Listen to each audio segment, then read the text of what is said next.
It's Dizzy. I've been out working in my garden. I got another section done.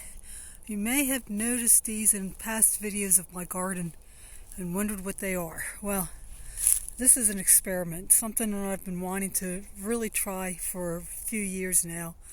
But if you've been watching my videos for any amount of time, then you know that I've had a lot going on in my life for 4 years.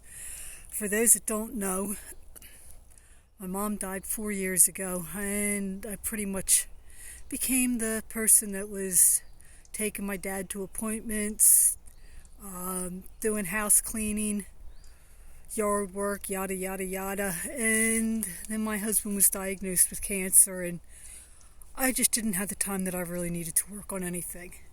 But like I said, this is an experiment that I want to try. I have heard and read about Three Sisters Gardens, and it sounded like a really interesting idea. Only the more I read up on it, the more it sounded like it takes up an awful lot of room in the garden, and I don't really have an awful lot of room in the garden. So I came up with this idea. I've seen people use the cattle panels to grow their vine crops on, but then there was nothing underneath of it. So what I am planning to do is plant my corn here. Now, I plant my corn and have for years in blocks. The blocks are basically, well, this is 50 inches, so I plant them, I'll be planting 4 rows across here, and 5 rows, I think it's 5 by 5. I can't do math at this time of day. So then in between the corn, I plant my beans. Then, once they're established and are growing good, then on the outside, I'll plant my vine crops, things like pumpkins, butternut squash, spaghetti squash. They take up an awful lot of room. But by just having a couple plants on each one, I can have it go up over the top and down the other side, and even turn it to go back the other way.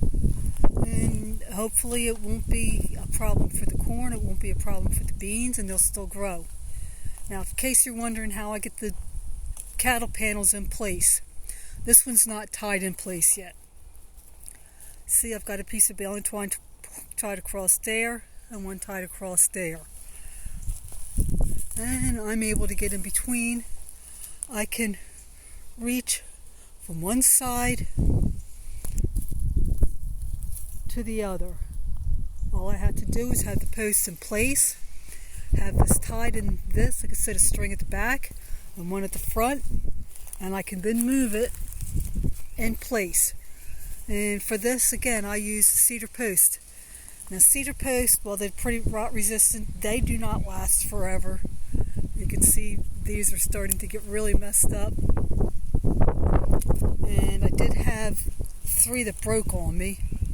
So, but like I said, I get them for free out of the woods, so that's not a big deal.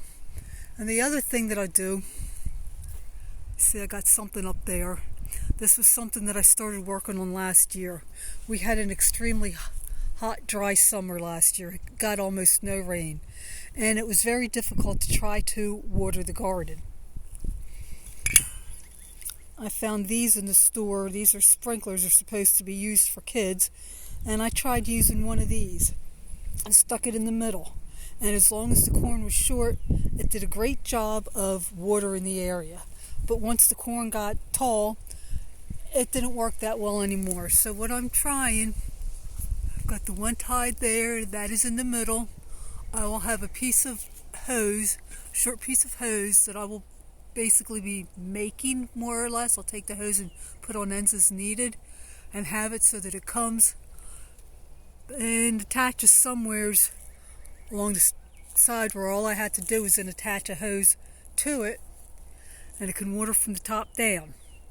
So remains to be seen how well that will work. And I also have an extra one. I'm hoping I can find another one. I want 2, because for things like zucchini, which do not grow up, they're more of a prostate plant, I want to be able to have one of these in the middle and still water it. So I need to get this tied up. But that's one more section of my garden done, and I will talk at you later.